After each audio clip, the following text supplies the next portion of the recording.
and welcome to the first ever episode, my first ever episode of The First Call Out. My name's Billy Garnon, and thank you YouTube for checking in. You're probably wondering like who I am or what I'm about, and I hope to get to that at some point, but I just wanted to let you know why I started doing this channel. It's only March, and if you're a big IFBB bodybuilding fan or a physique fan or bikini fan or whatever it might be around the IFBB and the organization in general, it's only March, and I wanted to do something that just focused on the athletes and the talk of the athletes.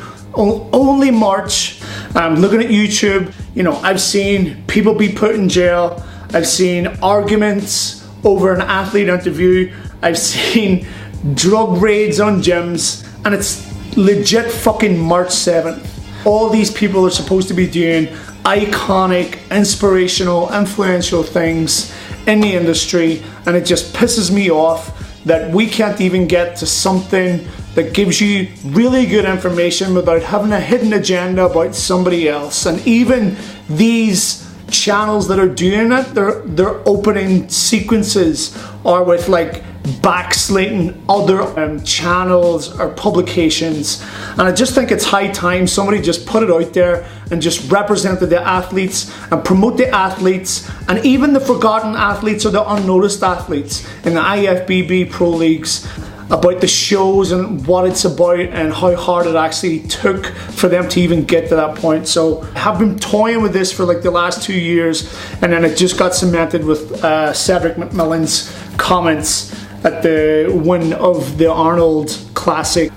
Now that that's out the way, we're actually going to kick off the circuit with the Arnold Classic held in Ohio each year, which in my view, I know there's another 4 or 5 Arnolds, Brazil and Australia, which is happening in a week or two, that are coming up, but I think that the Arnold Classic in Ohio is the pivotal Arnold and pretty much the Olympia of Arnold, so to say. Tell you what, let's kick it off with the bikini class, and in third place we had Jen. Let's see if you can see this. I'm going to try and do this, make it better though. This would be Jen Mazzitti, then Miss Olympia, current Miss Olympia in bikini class, Courtney King, and then we have Angelica. If you don't know who these girls are, or you're new to the IFBB and you have the same views as me about actually just presenting them the way they are without looking for the bitching or the backstabbing. By the way, you'll find it very hard on YouTube to find bitching or backstabbing in bikini class, which is amazing, by the way. What a shock it was, especially for me from the outside. I'm a huge Courtney King fan. I have been for like the last 2-3 years, especially her taking the Olympia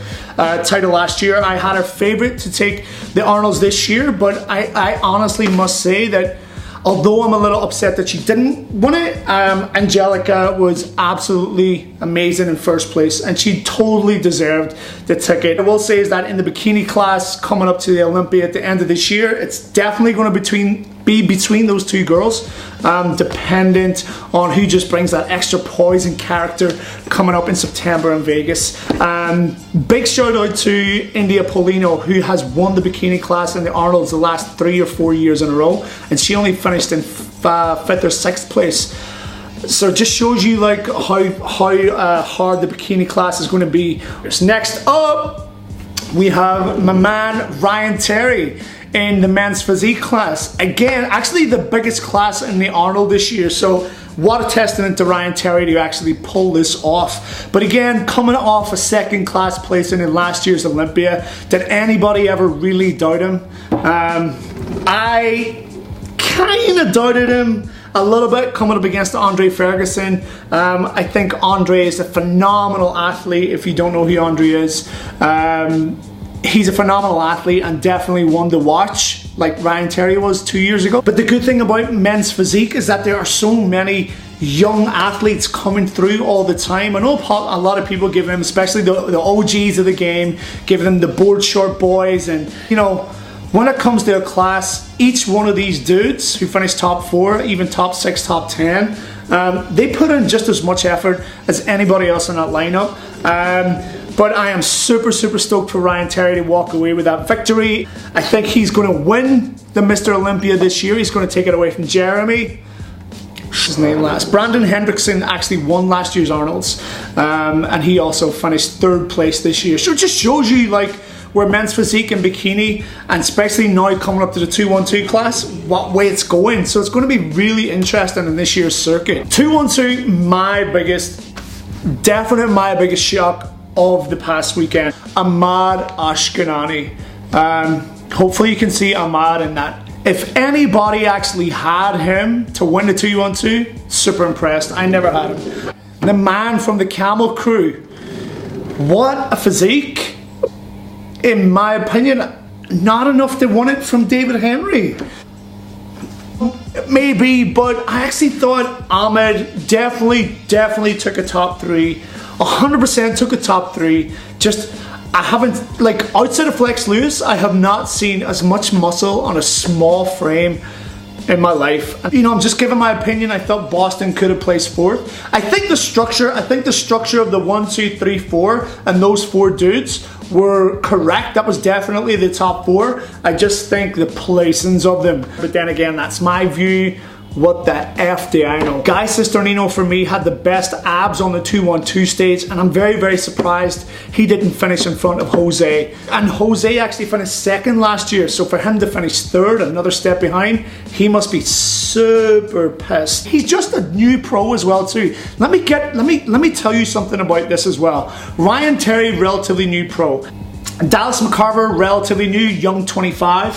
Juan Morel, been a pro since 2011, I think. Lionel Biecki as well, pretty new. Zane Watson, the 212. What a handsome looking dude too. Ahmad Ashkanani, a great first place competitor. He's going straight to Olympia. Whether or not he's going to take on Flex, I have no idea, but it's definitely going to be something that's going to be worth tuning into and looking at. That's what I think for the and then we get on to the main man himself, Cedric the Entertainer McMillan. And what a pose! What a pose that he had! Like all those classic lines and those old 60s, 70s shots, like they did not hurt his physique at all. I'm still going to put it out there and say that he didn't come in super tight, especially from the back. I thought he could have improved. His lines are just so 60s and 70s, and he just has that class, right? Enough to beat Phil Heath. Cedric seems to think so. I don't know. I just think Phil still has that dominating figure. Although I will say he has been very close to losing it over the last 2 years. If Kai Green decides to come into the forte, as they say, come September, then we'll see. But what about his acceptance speech? 280 pounds, getting the step on stage, took the interview by the horns and completely debunked the entire industry as a whole, as far as like it's egotistical, as far as camaraderie, saying that it doesn't exist. Just a great champion for the Arnold. How that rolled out was 5 was Juan Diesel Morel. A good New York boy, actually a great figure coming through for the younger generation pushing on. Then Lionel Biecki, Max Charles, Big Dallas, Dallas McCarver is a barn door opportunity to see and stand beside with Dallas in Nashville last year at the Flex Lewis Classic. I've never seen a bigger man in my life. He's 25 years of age and his arms are like the size of my chest. It's phenomenal. And then Cedric coming in first place. So there you have it. That's probably how the Olympia is going to be looking this year as far as like placings. I know a lot of like, you know, Flex Wheeler we know is going into the Classic. I know Dexter has to come in. I know Sean has to come in. All the big names have to come into the Olympia this year, but I hope that we're going to be able to cover all IFBB Pro shows in a good spotlight. Thank you for checking in the first call outs. My name is Billy Garnin. We're going to end it here with the Arnold Classic 2017 in Ohio, and our next log is going to be the Hawaii Pro, which is coming out March 11th. So I'm hoping to do a video on the Sunday or the Monday following that. But for now, my name is Billy Garnin, and thank you for watching the first call out.